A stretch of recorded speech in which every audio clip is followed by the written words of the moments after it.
Can you do project-based learning in an elementary classroom? Is it possible when you have the same set of kids all day, but also have to teach reading and writing and social studies and science and social skills throughout the day as well? Well, the answer is unequivocally yes, because project-based learning really comes down to heightening student engagement with authenticity and purposeful work. And elementary students thrive on having purpose in their work as well. Instead of having students learn a concept or a set of concepts and then having them complete some type of activity afterwards, which is often how we think of projects, what project-based learning does is introduce a meaningful problem to students at the beginning of a learning experience, and then you frame all of the learning as a way of solving that problem. And so, of course, this can be done in elementary classrooms. And in fact, it's sometimes best done in elementary classrooms. Here's why. One of the reasons PBL is so effective is because it makes the learning relevant for students. They're getting to see how the content that they're learning can be applied in the real world. And so when you have multiple content areas to teach students within a given day, if you can find a way to tie that subject matter into the project that students are working on, they're getting the opportunity to see how these different subject areas work together. So for instance, I know a group of teachers down in Florida who are doing a PBL project with their students that's helping to save the manatees.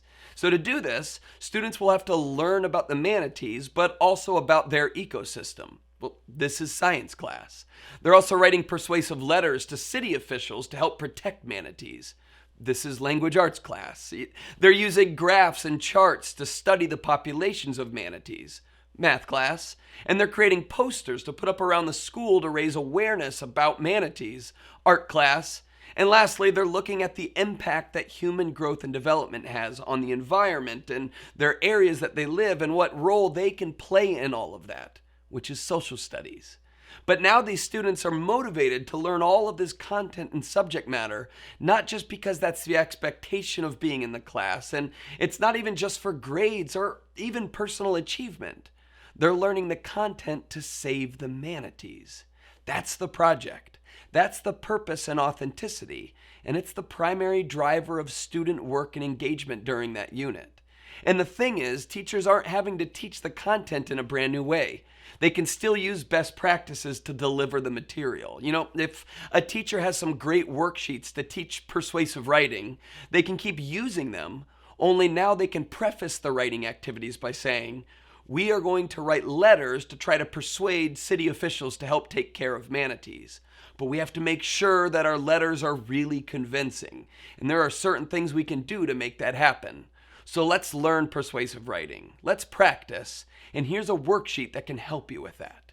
You see, it's not abandoning or replacing how you teach. It's enhancing it with authentic motivators. Now, it can take some practice and creativity to come up with authentic projects and figuring out how to tie in content standards. But I have found over and over again that the more we collaborate with other teachers doing the same thing, and the more we can just try it and learn from the experiences in project-based learning, the easier it gets and the more students are hooked on working and learning in this way.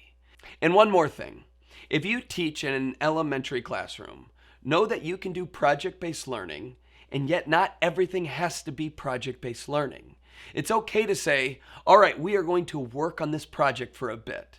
And then at some point later in the morning say, all right, we are going to pause the project for now, and we are going to go and do Reader's Workshop.